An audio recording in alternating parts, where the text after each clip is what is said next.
Bonjour et bienvenue sur Thiam Maloba officiel. Merci pour votre confiance et fidélité. C'est toujours moi, votre humble serviteur Grady Mouya, autrement dit le fils de la promesse. C'est avec joie et plaisir que nous vous demandons de suivre le direct de la RTNC. Alors, portez-vous bien, au revoir et on se retrouve à très bientôt. C'est 50-50, 50-50. 50-50, Oui. Évidemment. Bon, on parlera pas du sujet de la femme avec vous, mais c'est très bien déjà que dans votre action, même dans votre équipe, quand nous préparions ces briefings, il y a des femmes qui vous accompagnent, il y en a dans la salle. Et donc, monsieur le directeur général, il y a quelques jours, nous vous avons vu très actifs sur terrain, annoncer des gros chiffres, des milliards qui se dégagent en termes d'opportunités pour des entreprises à capitaux congolais, parce que la sous-traitance... À capitaux majoritairement. À capitaux majoritairement congolais. Je souhaite que ceux qui nous suivent retiennent l'expression à capitaux majoritairement congolais, parce que que la majorité revienne aux Congolais, que les autres 49%, les autres expatriés sont aussi les bienvenus dans ce qui leur est réservé. Ceci doit être bien clair. Alors, ce soir, nous voulons que vous puissiez nous dire en introduction où est-ce que vous en êtes. Parce que vous vous souvenez qu'il y a quelques mois, nous avons fait un exercice où nous expliquions plus ou moins le travail que vous faites. Vous pouvez nous dire où est-ce que vous êtes aujourd'hui et surtout, et les plus intéressants, c'est de dire aux jeunes Congolais qui ont des entreprises, qui sont capables, comment ils font pour arriver à capter les milliards ou les millions de dollars que vous dégagez dans les entreprises principalement minières qui sont concernées par votre contrôle. Vous avez la parole, monsieur le directeur général. Merci beaucoup, monsieur le ministre. Avant toute chose, comme c'est le mois de la femme, je salue toutes nos mamans de la République et spécialement aussi nos mamans de l'Est. Donc nous sommes de cœur avec eux et le chef de l'État travaille là-dessus afin que la paix puisse rentrer définitivement dans notre pays. Je pense que l'année passée, nous étions ici où nous avions plutôt annoncé quelques avancées, entre autres le contrôle qui a été mis en œuvre pour pouvoir donner des opportunités aux entreprises à capitaux majoritairement congolais qui jusque-là étaient victimes, comme je peux dire, de plusieurs circuits d'appel d'offres qui étaient hermétiquement fermés. Et c'est d'ailleurs la raison de ces contrôles pour que les entreprises à capitaux majoritairement congolais, je vais bien préciser, la loi sur la sous-traitance n'exclut pas les expatriés. Ils sont aussi éligibles, mais à condition de s'associer aux Congolais à raison de 51% des parts sociales pour les nationaux et 49% pour les expatriés. Donc, ils sont éligibles et ça doit être des partenariats gagnant-gagnant. Nous avons effectué les contrôles. Je pense que tout ce que nous faisons, nous rendons ça à la population, aux entrepreneurs, donc la population des entrepreneurs ou entrepreneuriales dans notre pays, parce que c'est un combat que mène le président de la République en faveur des nationaux afin de pouvoir relever les défis des tissus de notre économie.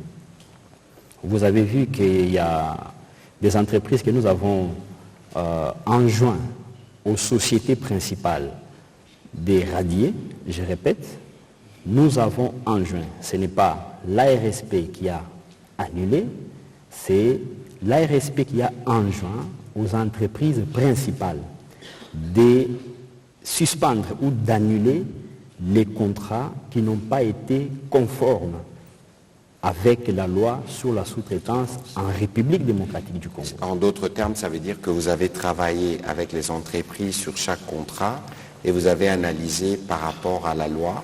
Et pour que cela ne paraisse pas, je ne dirais pas comme une tracasserie, comme si vous prenez une mesure d'autorité dans des entreprises qui ne vous appartiennent pas. Et donc, de commun accord avec eux, vous avez analysé et eux-mêmes ont tiré les conséquences? Effectivement, ce sont les résolutions du contrôle. Parce que lorsque nous avons effectué les contrôles, après les contrôles, les éléments sont arrivés au niveau de la direction générale. D'ailleurs, ces contrôles, je pense que tous les Congolais nous ont vus. Et ils ont vu que moi-même, j'étais sur place, entreprise par entreprise, parce que c'est un grand défi qu'il faut relever dans notre pays, je peux le dire. Le chef de l'État, Félix Antoine Tshisekedi Tshilombo, est en train d'écrire une nouvelle page de l'histoire économique de notre pays. Et nous travaillons et nous prenons ça très au sérieux afin de pouvoir relever ces défis ensemble avec les Congolais. Et lorsque nous avons fait les contrôles, après nous avons amené les éléments avec les contrôleurs et nous appelons chaque entreprise. Je pense que vous avez suivi, il y a eu des réunions plusieurs fois avec le groupe Barrick par exemple, il y a aussi Barrick donc Kibali Gold qui fait partie du groupe Barrick, il y a eu des réunions avec Sicomine, il y a eu des réunions avec Bralima, avec Vodacom, avec toutes ces sociétés et nous les avons fait voir noir sur blanc avant de pouvoir prendre la décision d'annuler, de leur demander d'annuler ces contrats. Il y a eu un travail qui a été fait en amont et en aval au niveau de la direction générale et sur ce qui a abouti à ces conclusions de pouvoir annuler des contrats qui n'étaient pas éligibles. Mais des contrats qui ont été éligibles, nous avons laissé ces contrats qui sont en train de continuer jusqu'à présent. Une petite curiosité, contrats éligibles, dans les contrats éligibles là, les entreprises congolaises sont majoritairement... Effectivement. Sont à capitaux majoritairement. Effectivement, comme je le disais, ici, l'objectif est que nous ne voulons pas que les Congolais soient écartés parce que malgré que cette loi sur la sous-traitance a existé, je pourrais dire, ça c'est la 7e ou la 8e année, les Congolais ont toujours été victimes, d'abord de ces circuits fermés aux appels d'offres et deuxièmement aussi les systèmes là de prête-noms, même quand ils entrent, on les utilisait, ils entraient des façades.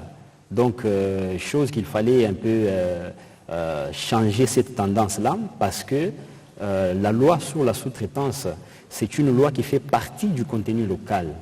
Et aujourd'hui, tous les pays sont à la course à la montre sur le contenu local et tout le monde veut promouvoir l'entrepreneuriat local. Lorsqu'on parle de l'économie d'un pays, on ne peut pas parler de l'économie d'un pays sans les nationaux, sans les locaux. Donc ils doivent aussi participer à l'économie de leur pays, chose que nous sommes en train de travailler dans la vision du président de la République qui veut à ce que les Congolais participent dans la chaîne des valeurs ressources du pays. Non seulement les mines, parce que l'ARSP n'intervient pas seulement sur les mines, mais c'est dans tous les secteurs de l'économie nationale. Et donc voilà, monsieur le directeur général, mais au bout du compte, il faut qu'on arrive à nous dire, et c'est peut-être la beauté de l'exercice, avant que les médias ne puissent prendre la parole, mais comment pensez-vous alors que vous puissiez participer au développement économique du pays? Très souvent, vous parlez de BEE, Black Economic Empowerment en Afrique du Sud. Comment pensez-vous que cela puisse être faisable? En fait, ce n'est pas seulement les Black Economic Empowerment d'Afrique du Sud. La loi sur les contenus locaux, je pourrais dire, c'est une loi presque mondiale. Vous allez vous rappeler que en 1933, le président américain Roosevelt avait promulgué la loi sur Buy American Act. Et les Américains, aujourd'hui, c'est une fierté pour les Américains, cette loi, parce que c'est une loi qui a protégé les Américains en interne et qui a fait développer la population américaine. Et aujourd'hui, si on parle des milliardaires au monde, nous avons une grande partie des entrepreneurs américains milliardaires au monde. C'est grâce à cette loi, Buy American Act. Et nous venons d'être au Canada, je pense que je l'ai même dit au PIDAC, en 1985, le Canada avait aussi promulgué cette loi, Canadian Act, afin de pouvoir promouvoir le Canadien. Et nous avons cette même loi qui a été promulguée en Égypte en 1948 par le président Nasser pour pouvoir promouvoir les Égyptiens. En 1975 avec le président Giscard d'Estaing pour la France. Donc l'Afrique du Sud, c'est en 2003. Mais lorsqu'on parle de l'Égypte en 1948, on parle des États-Unis en 1933. Donc on parle de plus de 90 ans. Donc chaque pays a sa politique pour pouvoir promouvoir les locaux. Et ici, chez nous, en République démocratique du Congo, la loi sur la sous-traitance, d'ailleurs, comme je l'ai dit l'autre fois, nous sommes au niveau de la sous-traitance.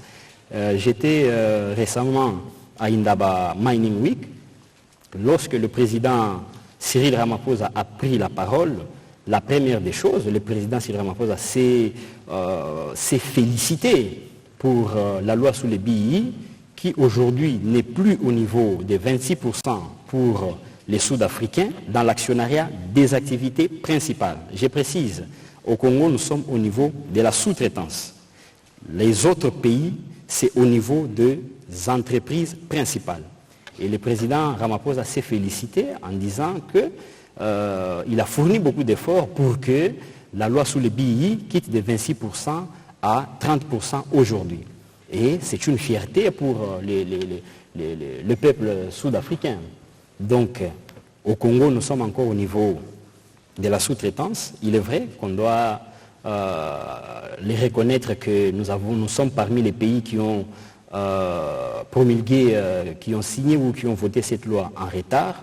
Mais je pense quand même que 2017 jusqu'à aujourd'hui, on est déjà à presque 7 ans.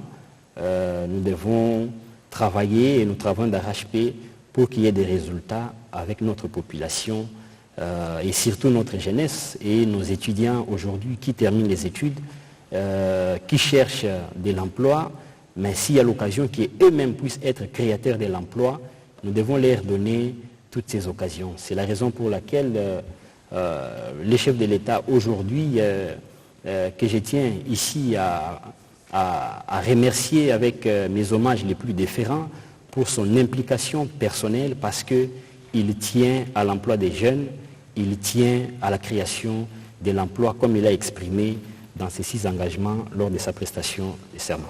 Voilà, merci beaucoup, Monsieur le Directeur Général. On va se tourner du côté des professionnels des médias pour les questions.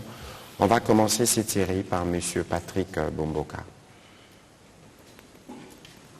Monsieur Jordan Mayenikini se prépare et Monsieur Mbelechi.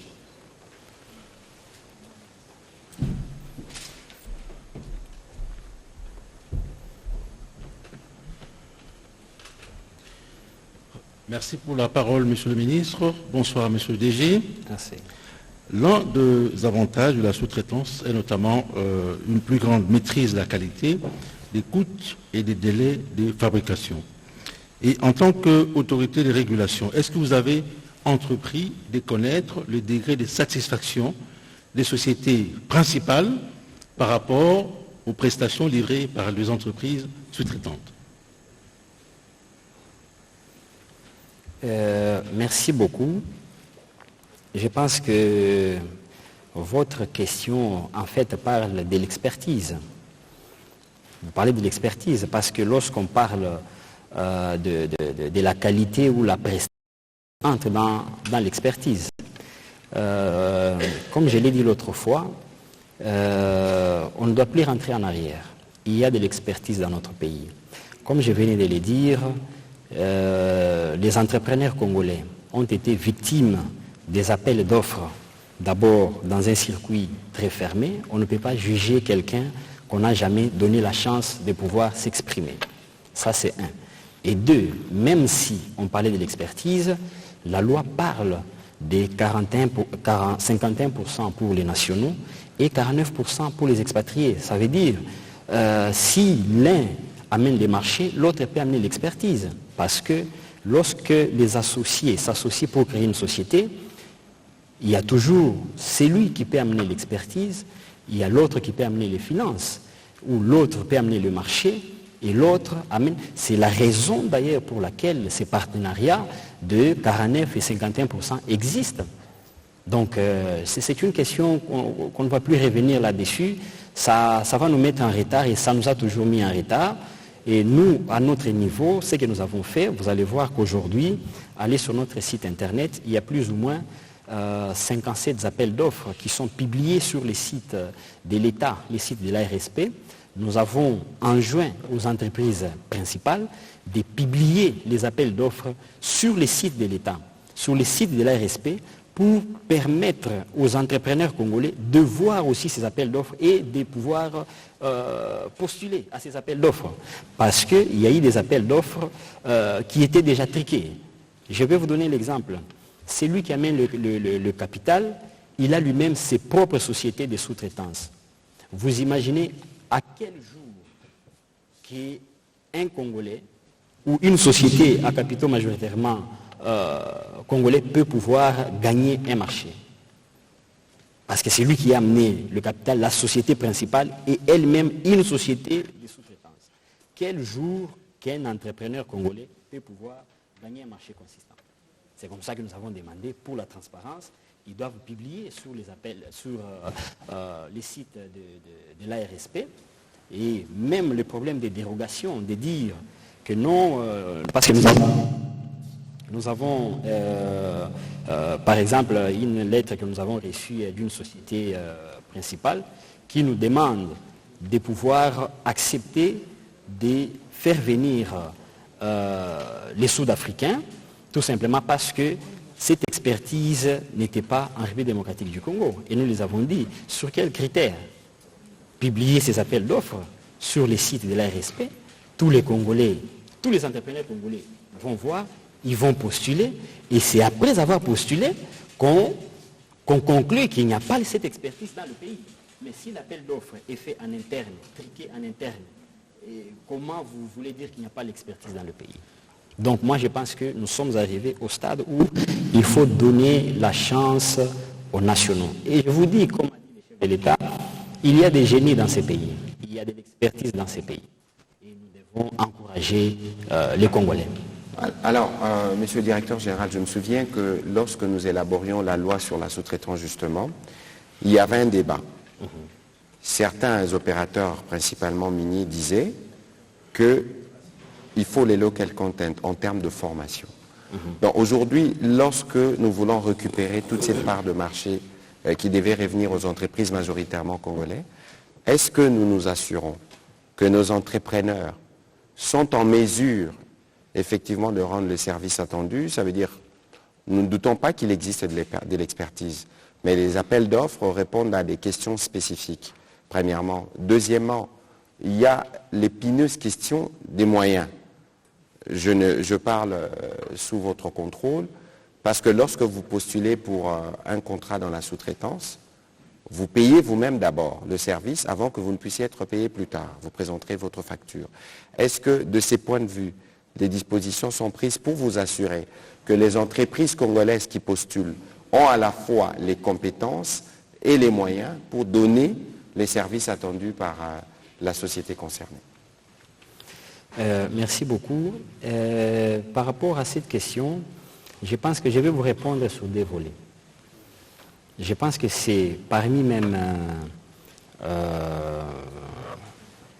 les raisons de ces briefings, parce que ici, nous avons communiqué des chiffres. Dans 6 communes, nous avons créé des opportunités, 1 milliard de dollars. Dans Kibali, vous avez vu qu'on a à Séni, il y a plus ou moins 394 marchés de sous-traitance qui sont disponibles, qui doivent rester en République démocratique du Congo. Nous l'avons fait avec le groupe RG. Donc dans le groupe RG, je parle des Metalcol, Frontier, Comidé et Boss Mining, où nous avons radié, nous avons instruit à ces sociétés principales d'enlever ces 9 sous-traitants. Ici, je pense que nous allons y aller avec beaucoup de tact ou beaucoup de professionnalisme.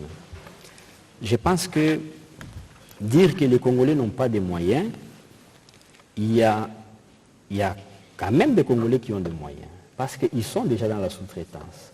Et d'autres qui sont là, ils se préfinancent.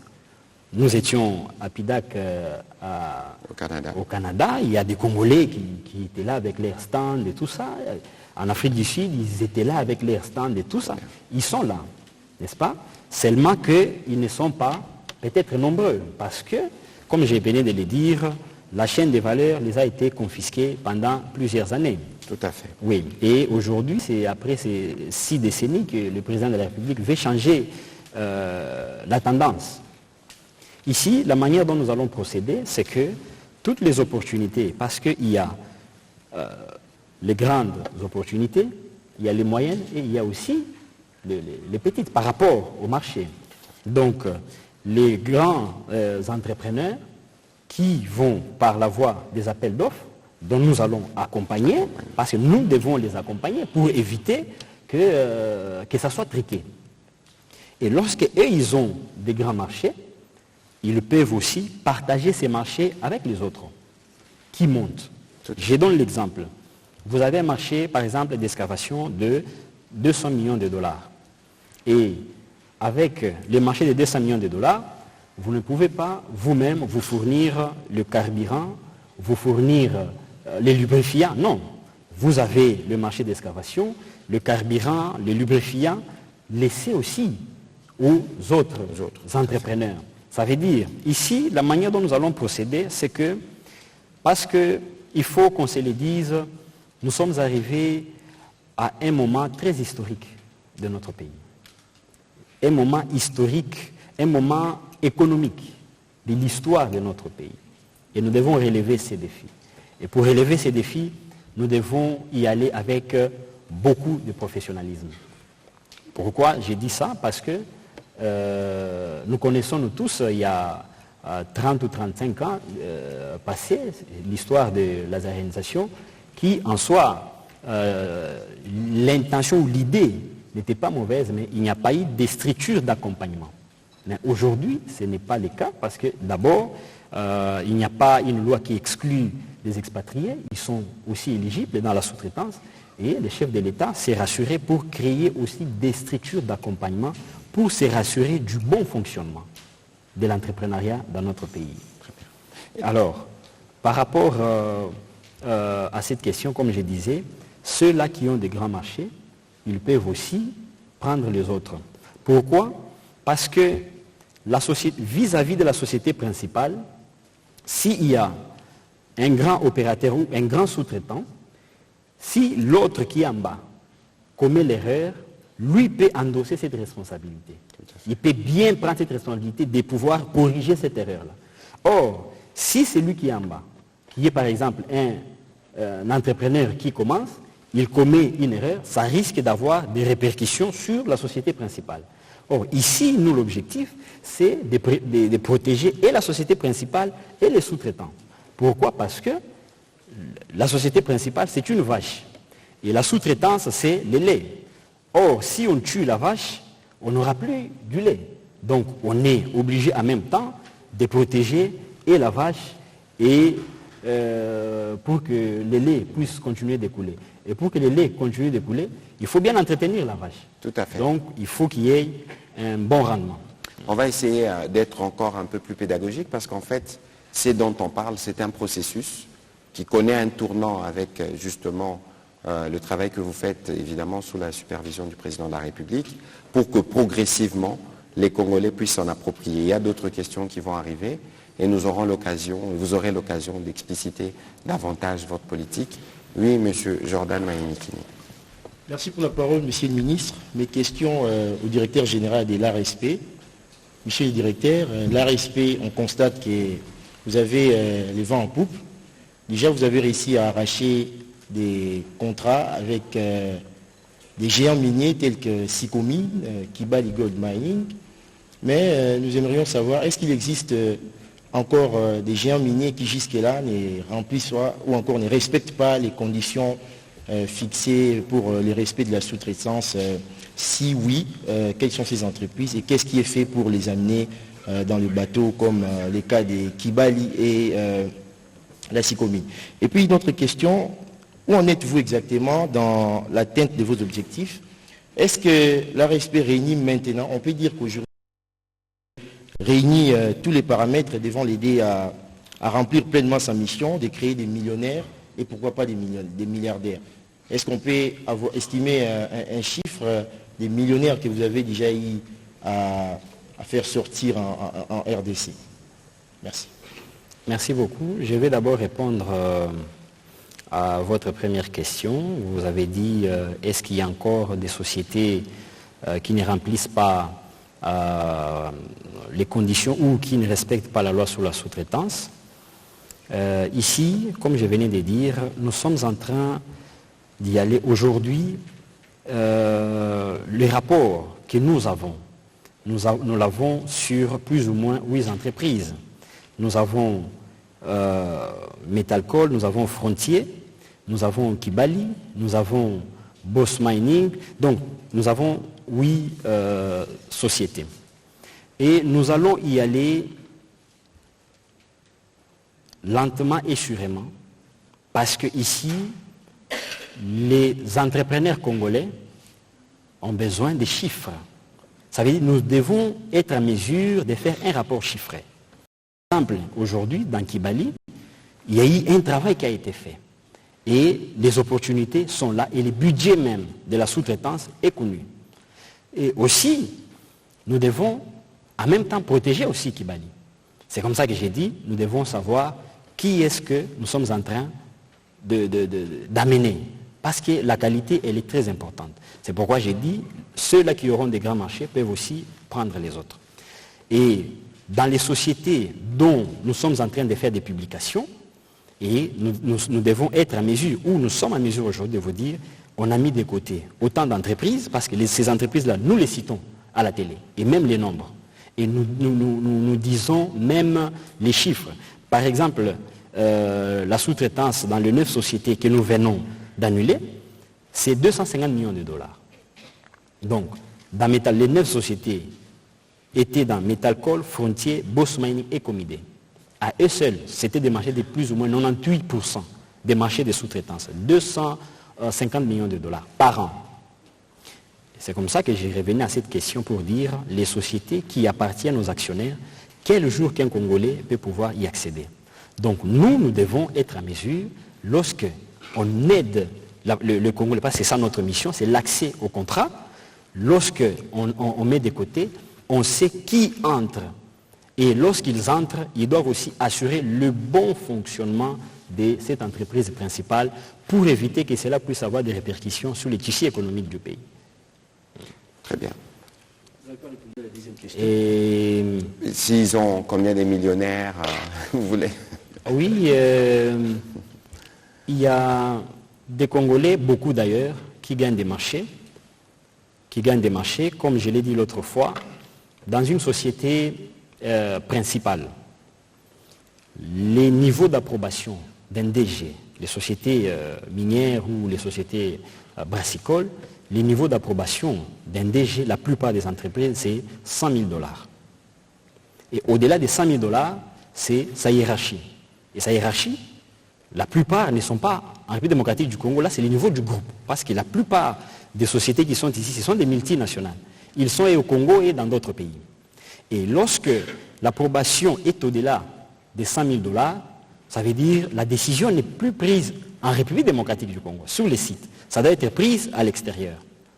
Ce qui fait que la plupart des entrepreneurs sont rares, ceux qui avaient des marchés au-delà de 100 000 ou de 500 000 $. Mais aujourd'hui, je peux vous dire, il y a beaucoup de jeunes qui ont des marchés de 10 millions de dollars, 15 millions de dollars, 7 millions de dollars. Ça, c'est déjà un pas que nous venons de franchir. Et ici, aujourd'hui, nous annonçons maintenant, par rapport à des grands chiffres, des marchés, des opportunités que nous sommes en train de créer. Raison pour laquelle nous attirons l'attention des Congolais de dire, Voilà la manière dont nous allons procéder. Donc, ceux qui peuvent avoir des grands marchés vont aussi sous-traiter les autres et nous allons y aller comme ça. Et je profite d'ailleurs de cette occasion pour lancer un message aux entrepreneurs congolais, comme l'a dit un président chinois, que les chats soient noirs ou blancs, pourvu qu'il attrape la souris. Je pense que nous sommes à un stade où nous devons être unis. Les entrepreneurs doivent avoir cette culture de collaborer ensemble, de travailler ensemble. Parce que vous allez voir que la plupart des expats ici ou ailleurs, ils font un travail de regroupage. Vous pouvez voir dans une société, il y a même 7 ou 8 actionnaires. Il y a même d'autres qui ont des parts sociales de 3%, d'autres 10%, donc ils travaillent en regroupage. Donc les entrepreneurs congolais ne doivent pas avoir cette culture de chercher à y aller seuls. Ils doivent travailler ensemble parce qu'en travaillant seuls, ils ont été taxés de manque d'expertise. Donc aujourd'hui, ils doivent changer la donne. Et ils doivent mettre les efforts ensemble pour pouvoir satisfaire la société principale. Donc, je pense Ok, très bien. On va prendre la prochaine question de Mbelechi. Entre-temps, je vais demander à M. Jean-Marie Kassamba et Frédéric Chioyo d'avancer vers le micro. Merci pour la parole, Monsieur le Ministre. Ma question, je l'adresse au DG. Alors, actuellement, les entrepreneurs ont du mal à accéder au crédit bancaire. Est-ce que l'RPC a prévu d'apporter son aide aux entrepreneurs congolais, par exemple, pour leur faciliter l'accès? Et si tel est le cas, qu'est-ce que vous avez prévu? Merci beaucoup. Je pense que cette question du financement, je pense que c'est celle que nous venons de dire ici, mais il faut savoir que l'ARSP n'est pas seule. Nous avons des agences sœurs qui sont là. Il y a l'ANADEC, il y a le FOGEC qui est le fonds de garantie et il y a la PROSEM. Certes que ce sont des jeunes structures qui sont en train de se mettre en place, mais je pense que les décrets qui a régi l'ARSP a parlé d'un préfinancement de 30%. Lorsque les entrepreneurs ont des contrats, ils peuvent être préfinancés à 30%. Je pense que cet article-là, nous sommes en train de nous battre pour mettre ça en pratique, mettre ça en œuvre. Et il y a des banques aussi qui travaillent avec nous sur cette question de garanties financières pour les entrepreneurs. Et je peux d'ailleurs vous compléter sur cette question. Vous savez, toutes les sociétés sous-traitantes des mallettes qui sont venues, je peux vous dire à 80%, ils sont venus ici au Congo des sociétés mallettes, mais parce que ce sont des sociétés, des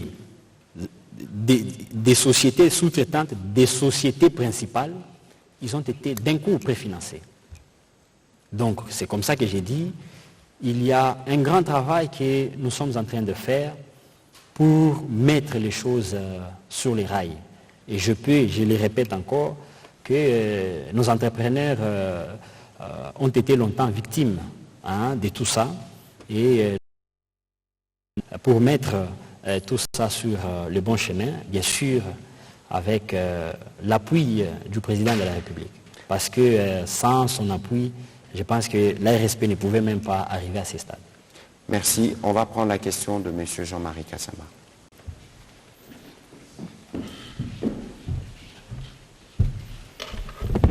Bonsoir. Bonsoir. Monsieur le ministre, monsieur le DG. Avant que je pose ma question, je me réfère à une petite observation par rapport à ce qui est en train d'être fait par l'ARSP. Là, je parle en tant que Congolais, qui constate que depuis que l'ARSP est en train de travailler, c'est un tournant dans notre économie. C'est assez historique parce que ce mouvement qu'on constate chez nous, nouveaux millionnaires, les Congolais doivent participer, on doit booster l'économie, ça ressemble à ce qui s'est passé aux États-Unis avec Patriot Act. ce qui se passe au Nigeria avec Obasanjo ou en Afrique du Sud avec l'ANC. Est-ce que vous êtes conscient, enfin, vous avez pris particulièrement cette question à bras-le-corps, que ça concerne historiquement le peuple congolais qui doit migrer vers cette société de consommation à une société d'entrepreneurs qui doit enfin transformer ses recettes, ou plutôt ses ressources, en richesse réelle. Question maintenant.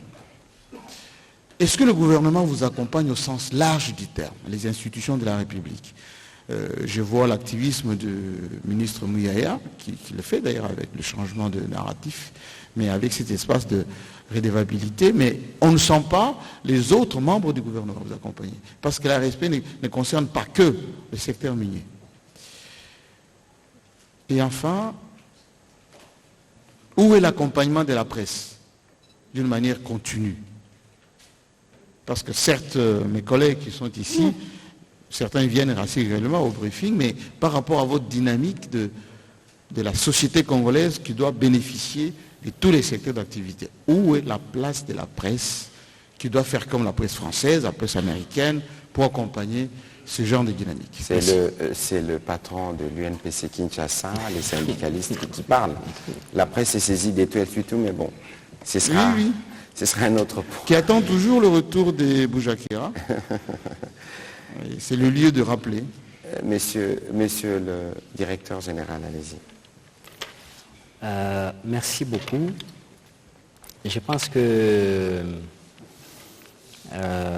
comme vous venez de le dire, ce n'est pas une action ou seulement une volonté exprimée du chef de l'État, président de la République, mais c'est un combat de tous les Congolais.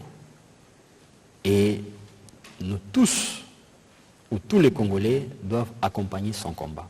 Parce que c'est un combat noble. Je venais de dire ici les États.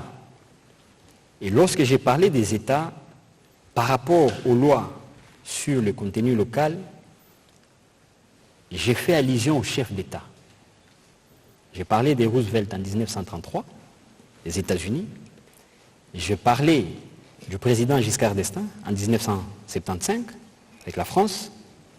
J'ai parlé du président Nasser en 1948. J'ai parlé du président Olusegun Obasanjo en 2010. J'ai parlé de Nelson Mandela, où la loi a été initiée en 1994 et promulguée en 2003. C'était l'initiative du président Mandela.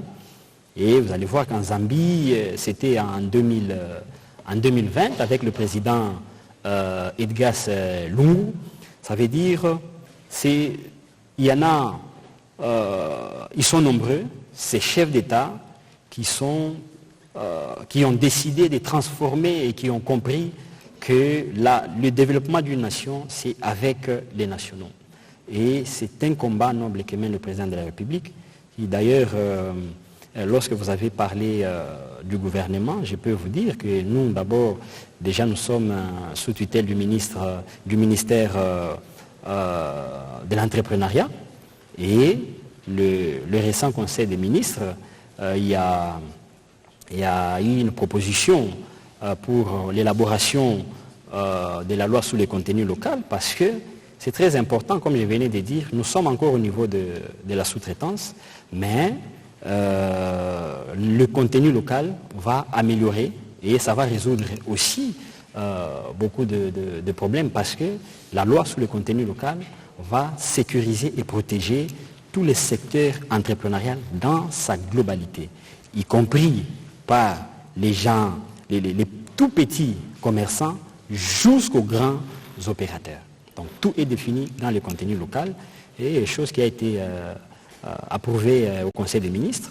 Et il y a eu d'ailleurs même un arrêté que le ministre de l'entrepreneuriat avait pris sur la commission qui doit siégé pour l'élaboration de la loi sur les contenus locaux. Donc je peux vous rassurer que nous avons vraiment l'accompagnement du gouvernement et comme je venais de le dire, surtout que le président de la République lui-même veut changer la donne de l'histoire de notre pays après 6 décennies où on n'avait pas en fait compris que notre pauvreté est venue ou provenait du fait que il y avait une différence ou un décalage, un contraste entre nos ressources naturelles et la population. Et là au milieu, l'écart, c'était quoi? C'était le manque de la chaîne des valeurs qui pouvait rallier les deux. Et le combat que mène le président de la République aujourd'hui, et bien sûr, je peux vous rassurer que c'est ensemble avec le gouvernement. Mais bien sûr, peut-être que Jean-Marie Kassamba ne suit pas régulièrement vos activités. Alors, n'attendez pas d'être invité par la RSP pour vous intéresser aux questions de la sous-traitance, parce que comme vous pouvez voir sur les images des écrans, le ministre des PME, de l'industrie sont régulièrement en contact avec la RSP et à chacune de ces rencontres, le président de la République revient toujours sur la RSP parce que pour nous, au niveau du gouvernement, il y a une vraie stratégie qui vise à prendre les jeunes qui ont des idées d'où qu'ils viennent et quels que soient les secteurs, les accompagner pour que leur projet puisse arriver à maturation. Nous aurons d'ailleurs l'occasion de revenir dessus avec le ministre des PME qui nous expliquera le rôle de la FOGEC, de la NAPEX et de toutes ces agences qui interagissent pour permettre à nos jeunes d'avoir accès à des capitaux, mais aussi à créer des emplois. On va prendre la prochaine question. Le deuxième volet de ma question, Monsieur le ministre. Sur l'accompagnement réel et continu de la presse. Mais qu'entendez-vous par accompagnement réel et continu? Est-ce que la presse doit, vous allez répondre, est-ce que les médias, pour suivre les questions de sous-traitance, ont besoin d'être invités par la RSP? Monsieur le DG, vous pouvez répondre. Il faut qu'ils les soient associés. On aura des séances un peu... oui. Voilà. Merci. Non, mais par rapport... Allez-y. Je peux dire à Madame Gaëlle, question, vous pouvez approcher et puis ce sera Monsieur Lusakweno. Par rapport, je crois, à cette question, nous avons vraiment pris cette initiative de travailler maintenant avec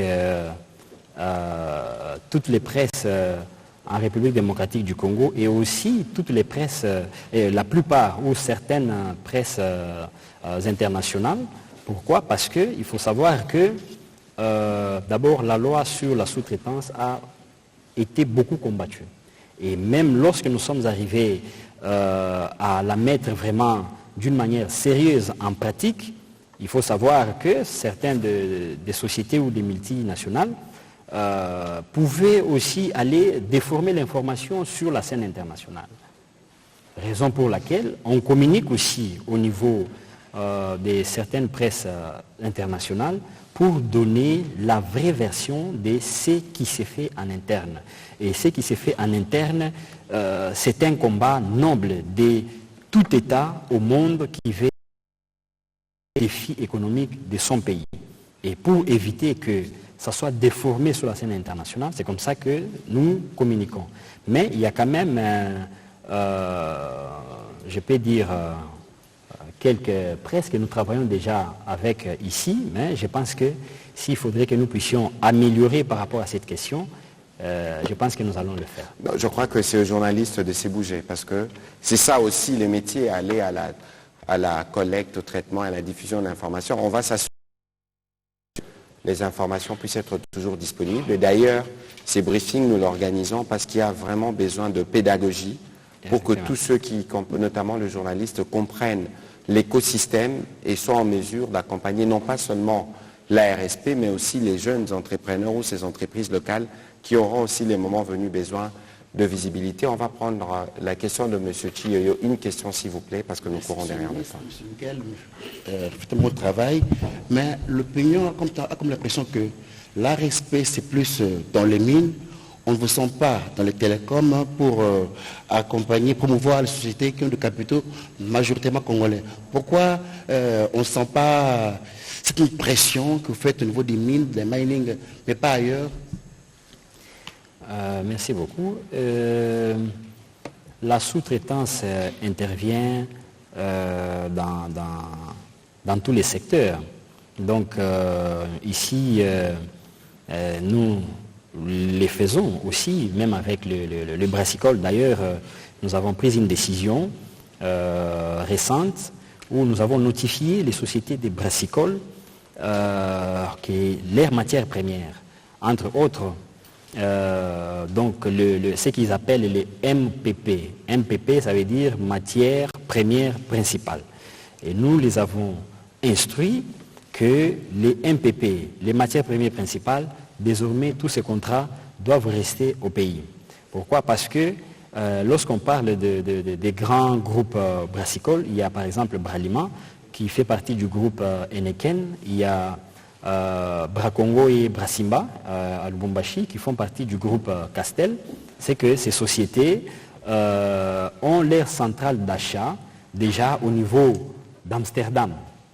Et déjà par année ou par an, ils achètent directement toute la matière première qu'ils doivent envoyer à leurs filiales. Et nous avons dit, cette histoire-là est finie. Tant que c'est les Congolais qui consomment vos produits, la chaîne des valeurs doit rester aussi au pays.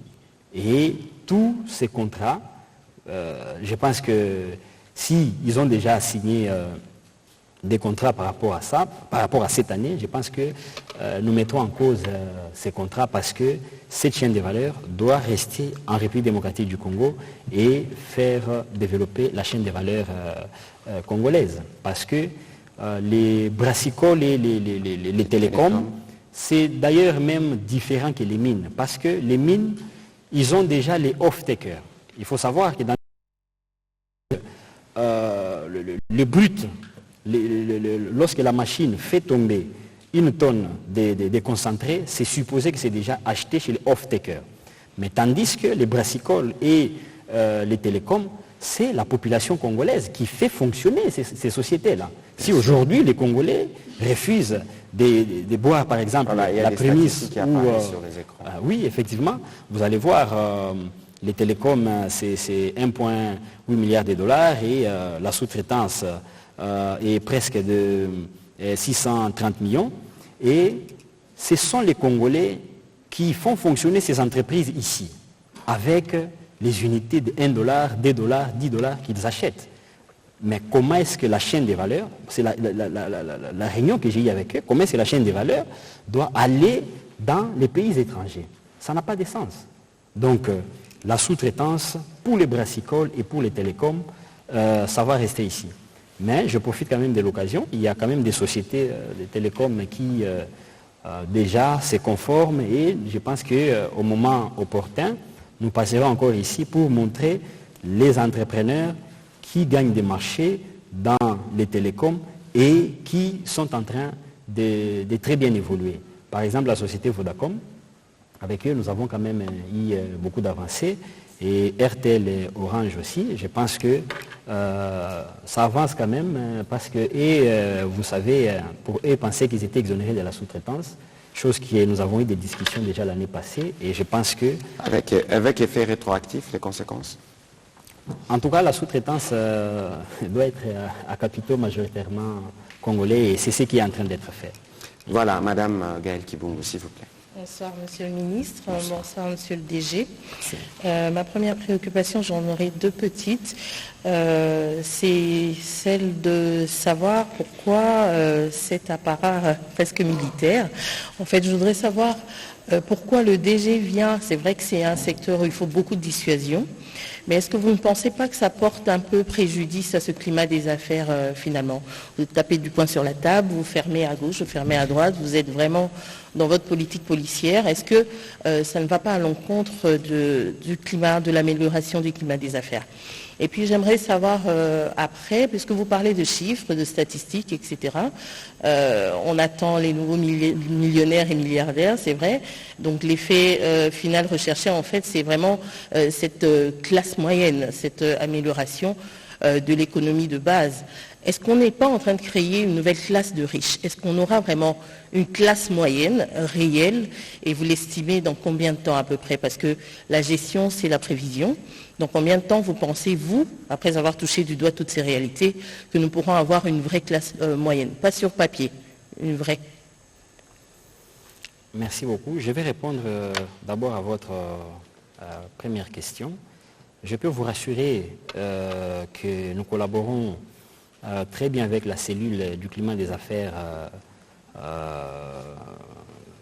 de la présidence. D'ailleurs, lorsque je venais du PIDAC, devant tous les investisseurs du monde, j'ai félicité le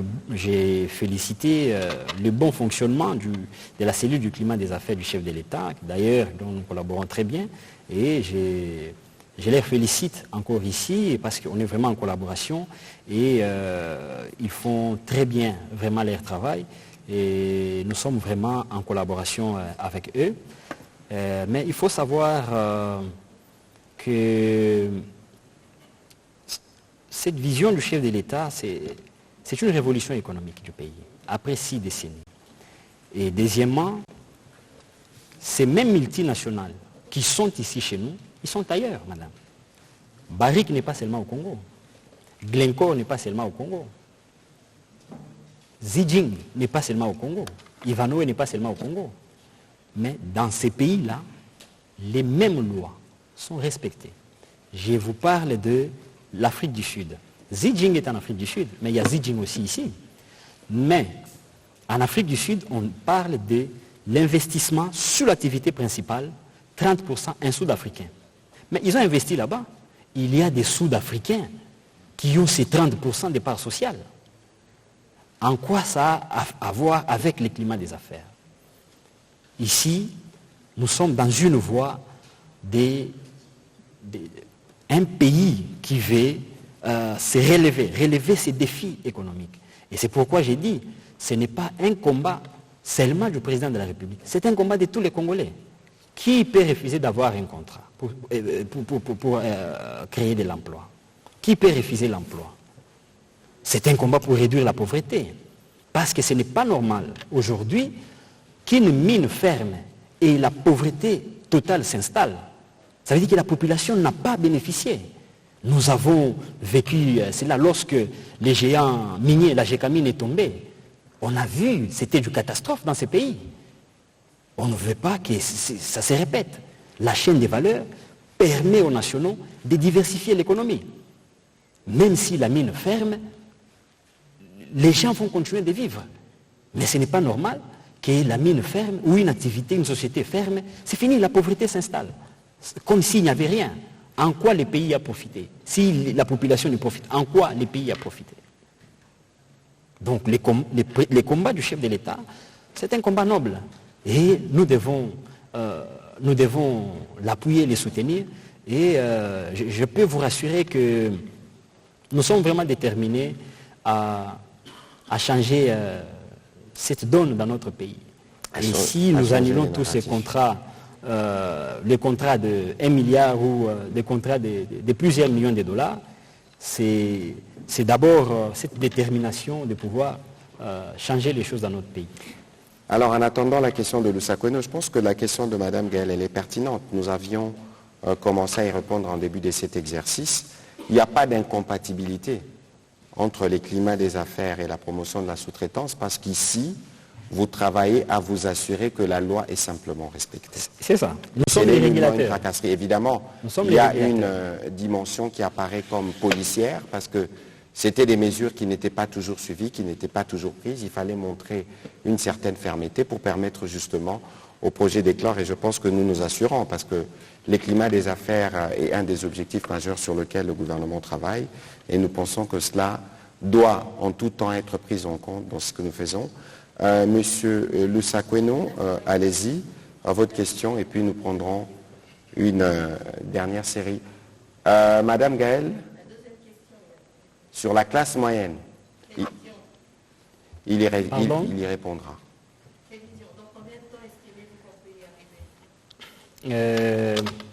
La classe moyenne est déjà en train de se créer. Je pense que tout c'est un problème des processus. C'est un problème des processus. Je pense que, comme on dit, Rome ne s'est pas construit les mêmes jours. C'est un processus. Nous sommes en train d'y travailler.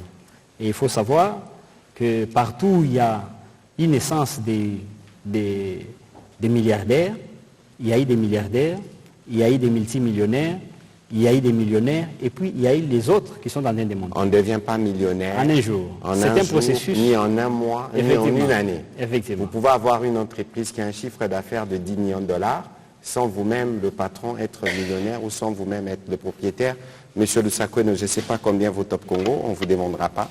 Sûrement que ça vaut des millions, mais allez-y pour votre question, s'il vous plaît.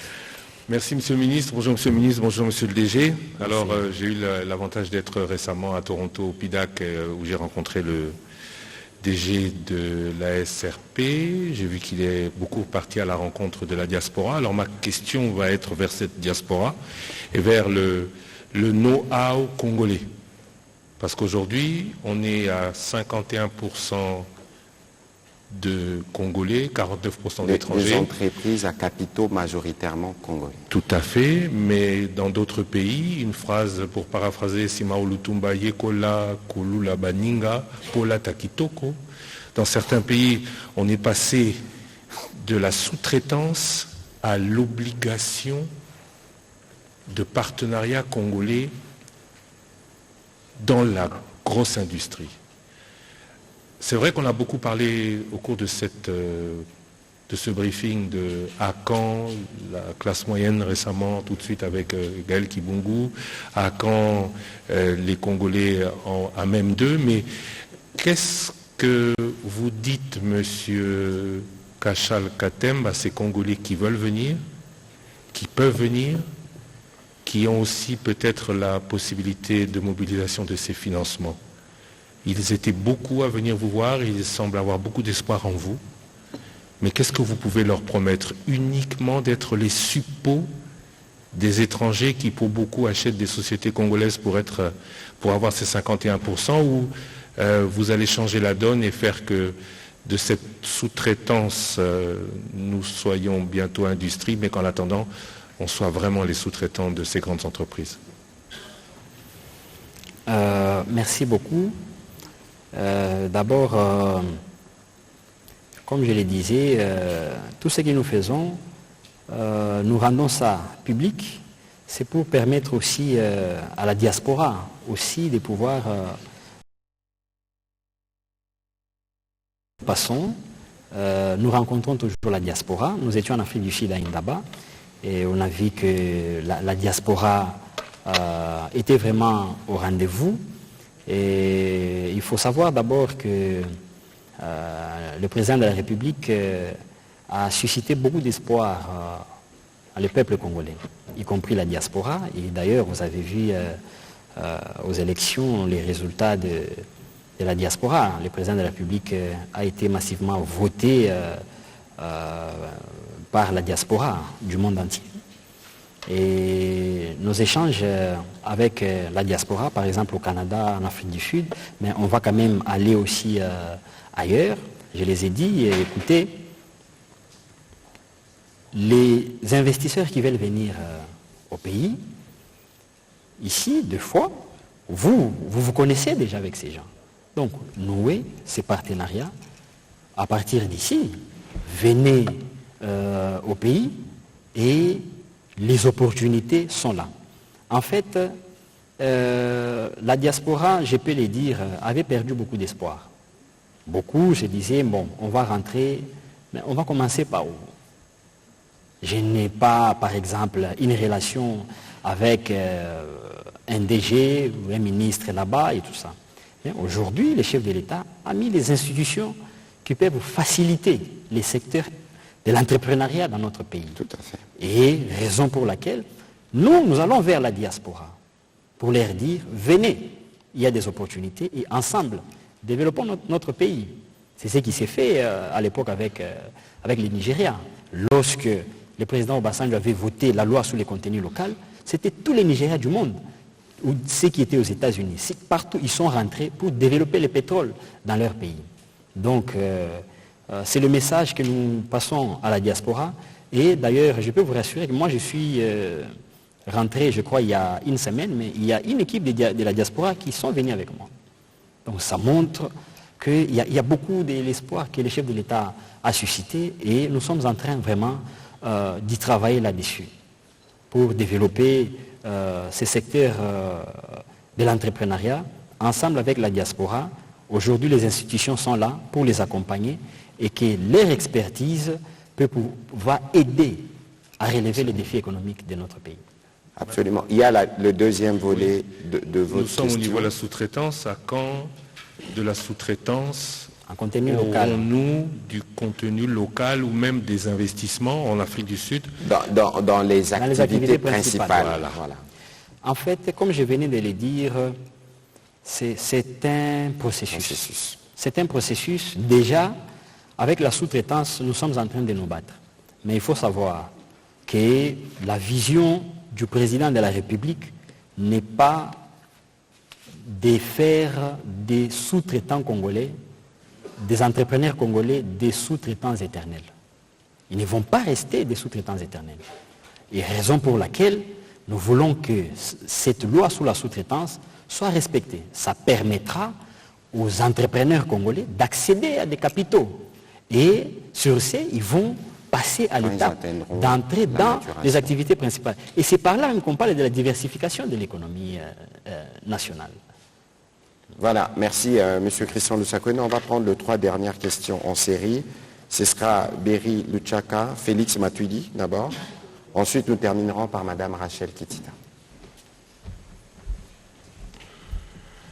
Monsieur le porte-parole du gouvernement congolais, merci pour la parole accordée. Monsieur le directeur général, pourriez-vous nous esquisser votre plan de déploiement du contrôle des régularités à travers les grands pôles économiques du pays? Et une autre question, quelles en sont vos attentes de manière précise? Merci beaucoup. Comme je venais de le dire, nous avons fait un travail, un contrôle, et nous sommes en train de publier des rapports d'une manière partielle. Et s'il faut que ça nous prenne un peu de temps, ça peut nous prendre, mais pourvu que nous puissions faire un rapport qui atteint les objectifs. Et quels sont les objectifs? C'est l'accès des entreprises à capitaux majoritairement congolais au contrat, et ces entreprises doivent être chiffrées. Comme je l'ai dit, nous avons fait un contrôle dans Kibali, on a fait dans Metalcore, dans toutes ces sociétés, et nous avons démasqué les entreprises qui n'étaient pas éligibles, qui avaient presque la grosse ou la grande partie des marchés, au détriment des sociétés à capitaux majoritairement congolais. Nous les avons mis de côté, et maintenant, ici, nous annonçons que maintenant, les entreprises à capitaux majoritairement congolais vont entrer. Et même les sociétés qui vont entrer, ils seront aussi chiffrés et aussi avec les critères d'éligibilité. Et lorsqu'ils vont entrer, comme je l'ai dit, par la procédure des appels d'offres. C'est par les sociétés principales. Voilà, et que vous pourrez relayer sur votre site. Effectivement, les appels d'offres, c'est publié obligatoirement sur le site de l'ARSP. Et comme M. Jean-Marie Kassamba parlait des médias tout à l'heure, les médias pourraient aussi en faire mention gratuitement. En tout cas, notre site est public. Donc ça sert de la transparence. Parce qu'aujourd'hui, comme on venait de le dire, la diaspora, quelqu'un qui est aux États-Unis par exemple, comment il saura qu'il y a un appel d'offres qu'on a publié à Moumi, par exemple, si les circuits étaient comme les circuits étaient fermés à l'époque. Ici, à partir de la France, à partir de l'Afrique du Sud, tout le monde peut entrer sur notre site et voir, donc il y a une opportunité, par exemple, à Moumi, il y a une opportunité à Ivanoé, il y a des appels d'offres tels qui sont lancés. Ça permet aux entrepreneurs congolais ou aux sociétés à capitaux majoritairement congolais de pouvoir tenter leur chance. Alors, c'est que nous allons faire, et ça on peut prendre rendez-vous, chaque fois que vous lancerez des appels d'offres, partagez avec nous, nous les partagerons dans nos plateformes et médias pour que nous nous nous assurerons que les médias le relayent pour que le maximum des Congolais puissent être au courant des opportunités. Là, je voulais un peu ajouter, ce n'est pas nous qui publions les appels d'offres. C'est les sociétés principales qui les publient sur notre site. Sur votre site. Les sites ARSP. Et ça permet cette transparence et que tous les entrepreneurs... Et nous, on va s'assurer de faire la publicité du site de l'ARSP. Merci beaucoup. Monsieur Béry-Luchak, allez-y s'il vous plaît. Merci, Monsieur le Ministre. Bonsoir, Monsieur le Directeur Général. Merci. À entendre tout ce que je viens d'écouter, j'ai comme l'impression que la sous-traitance en RDC, c'est une façon de réinventer carrément le paradigme de l'économie congolaise. Alors, si c'est le cas, premièrement, quels sont les critères d'éligibilité au marché de la sous-traitance? Et puis ensuite, comment procédez-vous à l'identification des compétences? Et enfin, évidemment, si parmi ces critères, il y a celui lié à l'accès facile au...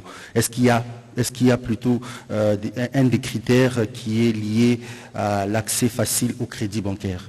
Merci, monsieur. Si vous pouvez répondre, vous avez posé 3 questions. Oui, je disais... Posez la première, je vous réponds, la deuxième et la troisième. Merci. La première, ce sont des toutes petites questions. La première, c'est celle de savoir est-ce qu'il y a des critères d'éligibilité au marché de la sous-traitance? Le premier critère d'éligibilité au marché de la sous-traitance, c'est avoir l'attestation de l'ARSP.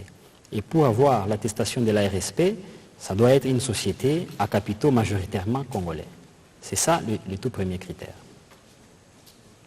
Il y en a d'autres sûrement. Oui, avancez, je vais vous répondre. Est-ce qu'il y en a un critère qui est lié à celui de l'accès facile au crédit bancaire? Je pense que c'est une question que j'ai déjà répondu. Je vais encore bien éclairer cette question. Je l'ai dit que d'abord les décrets qui a créé la RSP parlaient de 30% de préfinancement à chaque contrat. Et nous sommes en train de travailler là-dessus. Et il y a des sociétés principales qui commencent déjà à le faire. Et d'autres veulent avoir une garantie, non pas de la banque, mais aussi de l'ARSP. Pourquoi ils veulent avoir la garantie de l'ARSP? Pour que l'ARSP se rassure que le sous-traitant qu'on préfinance, en retour, il doit aussi bien prester.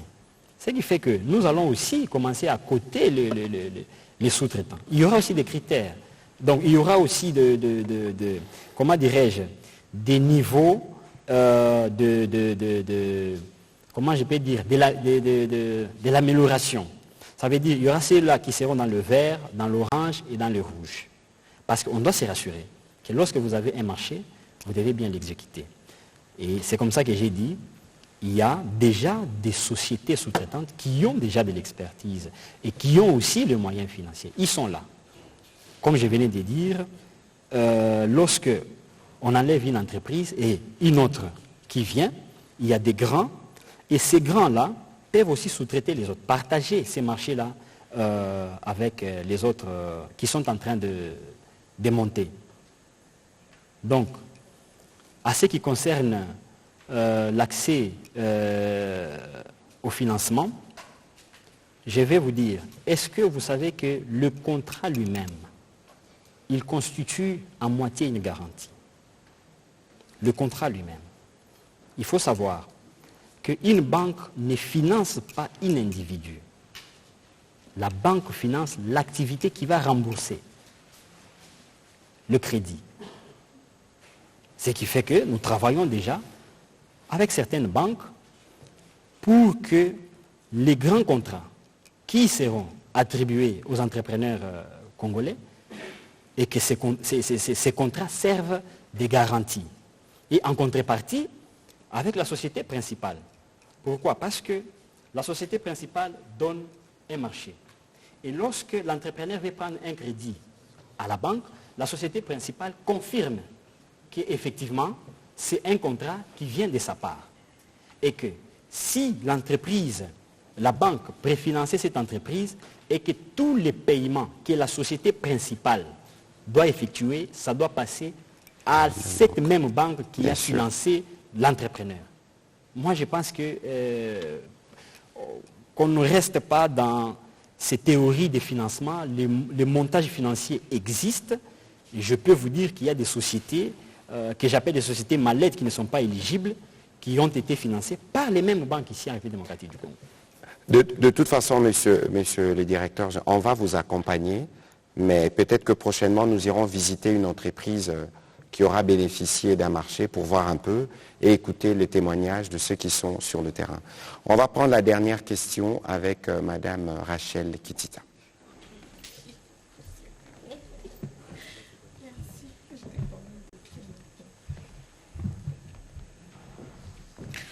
Merci beaucoup, monsieur le porte-parole, pour la parole. Deux petites questions. C'est vraiment des petites questions. Mais la première question, c'est en rapport avec la sous-traitance dans le domaine notamment des télécoms et des brassicoles. On a l'impression que l'ARSP ne fait pas un travail de suivi jusqu'à la fin, parce que plutôt que de contribuer finalement à mettre en place cette classe moyenne, on a l'impression que dans ce domaine-là, la sous-traitance profite beaucoup plus aux entrepreneurs congolais plutôt qu'aux employés. Parce que, je donne un exemple, pour quelqu'un qui travaille dans le cadre de la sous-traitance, salaire net global, c'est aux alentours de 500, 400 $, mais il faut rétrocéder à l'entreprise qui vous a, on va dire, engagé et ramener vers cette banque ou cette entreprise de brassicole pratiquement la moitié du salaire. Et ça, nos frères congolais, voilà, du travailleur.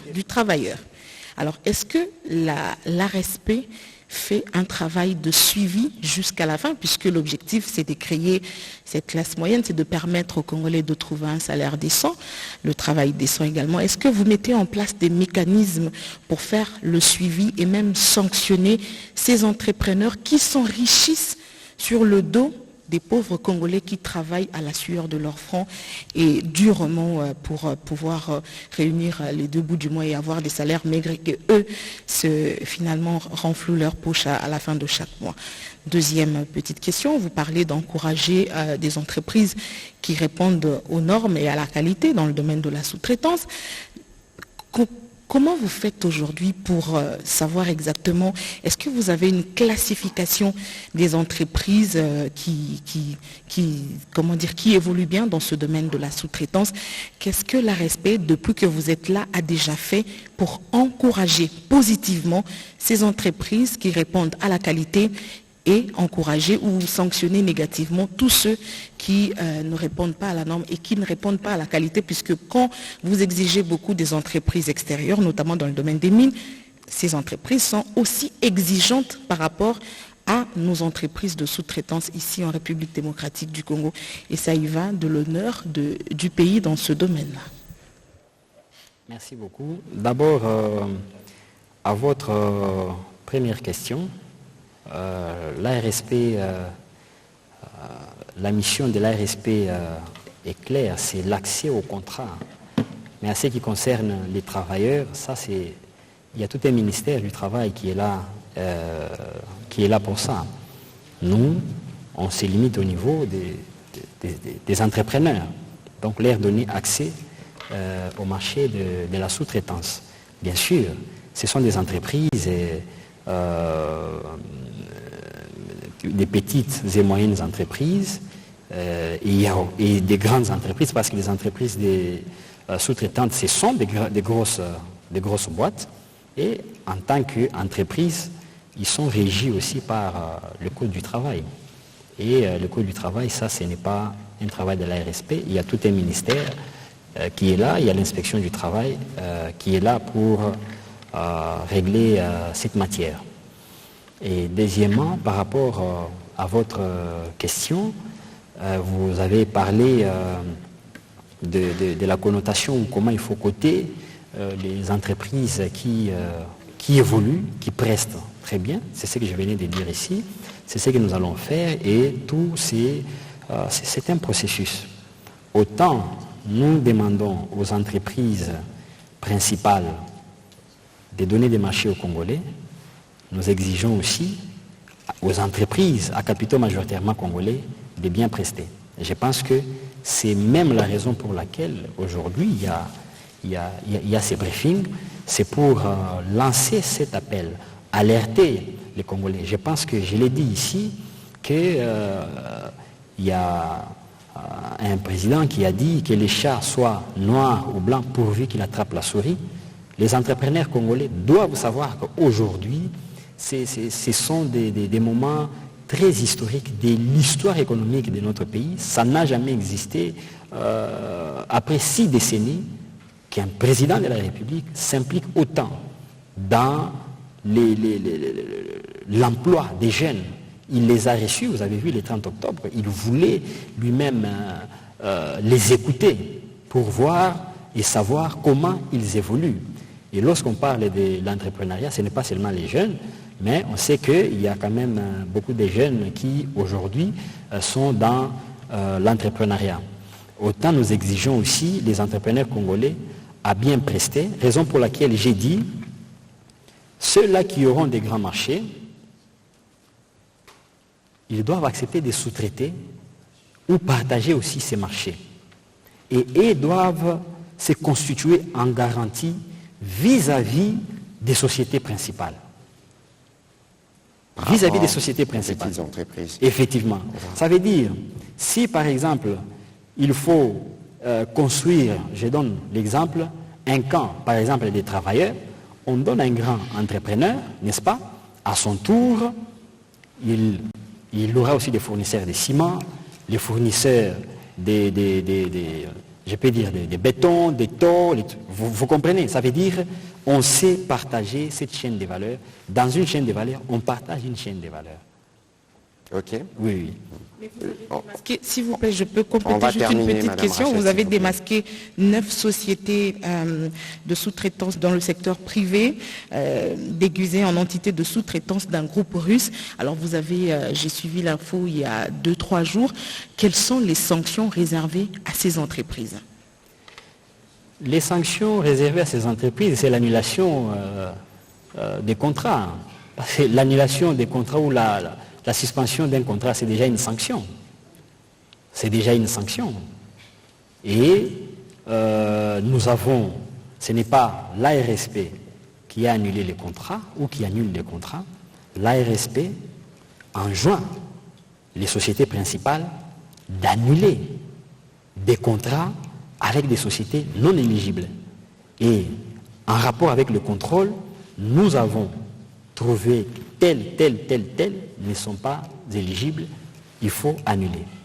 Et lorsque nous annulons, on n'annule pas pour arrêter directement, brusquement. On a parlé ici du climat des affaires, ça veut dire on respecte la procédure, le contrat est annulé et on donne un moratoire pour permettre un moment de transition pour que la société puisse quitter sur les sites ou que les contrats, ce qu'ils avaient par exemple à livrer, ce qui était en cours de livraison, ils peuvent les livrer et puis après c'est fini, il n'y a plus de nouveaux contrats. Voilà, Monsieur le Directeur Général, on va terminer. Beaucoup de questions encore sur les perspectives de la RSP ou sur l'attitude des Congolais, si vous voulez, qui se font passer pour des prête-noms, complices un peu des étrangers. Mais quels peuvent être vos mots pour conclure l'exercice de redevabilité de ce soir? En fait, ici,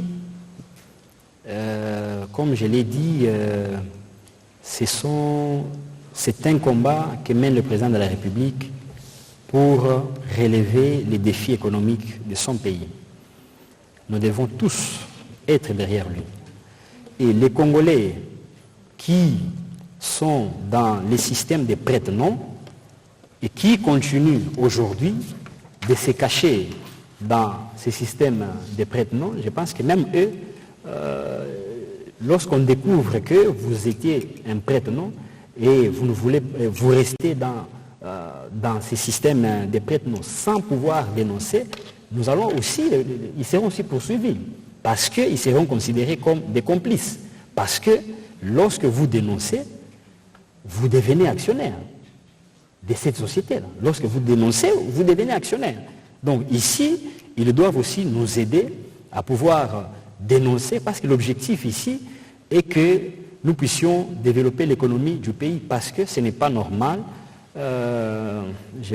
Monsieur le ministre, juste une parenthèse, entrer un peu dans la Bible, il y a un proverbe qui dit que j'ai vu des esclaves marcher sur des chevaux et des princes marcher à pied.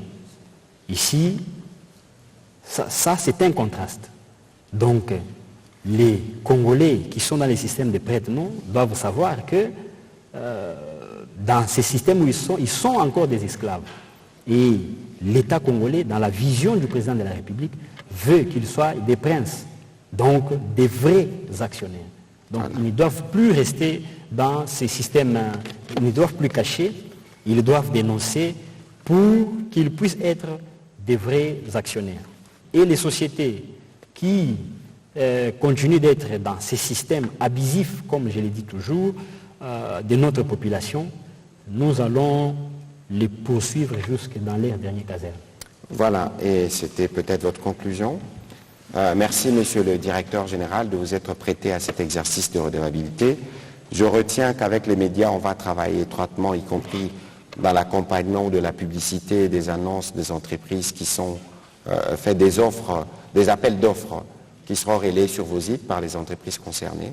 Nous allons aussi nous assurer que nous puissions voir des entrepreneurs congolais, comment ils se mettent à l'ouvrage. Et dans 10 ans, on sera peut-être témoin de comment ils vont devenir millionnaires. Mesdames et messieurs, merci de... Je voulais profiter de l'occasion oui, allez-y, s'il vous plaît. Pour remercier Monsieur le Président de la République, chef de l'État. C'est grâce à lui que toutes ces réformes sont en train d'être mises en place. Et c'est grâce à son implication personnelle, parce qu'il n'y a rien qui peut marcher sans la volonté politique. Et cette volonté politique, le chef de l'État l'a exprimée. Il a les soucis de son pays et il veut relever les défis économiques de son pays après 6 décennies. Et je demande à tous les Congolais d'être derrière le président de la République, parce que c'est un combat noble pour nos enfants et les enfants de nos enfants qui vont en bénéficier. Aujourd'hui, Roosevelt n'est plus en vie, Mandela n'est plus en vie aujourd'hui, mais les Sud-Africains, les Américains et leurs enfants continuent de bénéficier de ces lois, des réformes économiques qui ont été promulguées il y a plusieurs décennies. Voilà, il ne l'a pas seulement exprimé, il l'a démontré. Et il continue de le démontrer. Merci à vous, mesdames et messieurs, pour votre attention et on se retrouvera sûrement lundi pour un autre briefing. Merci.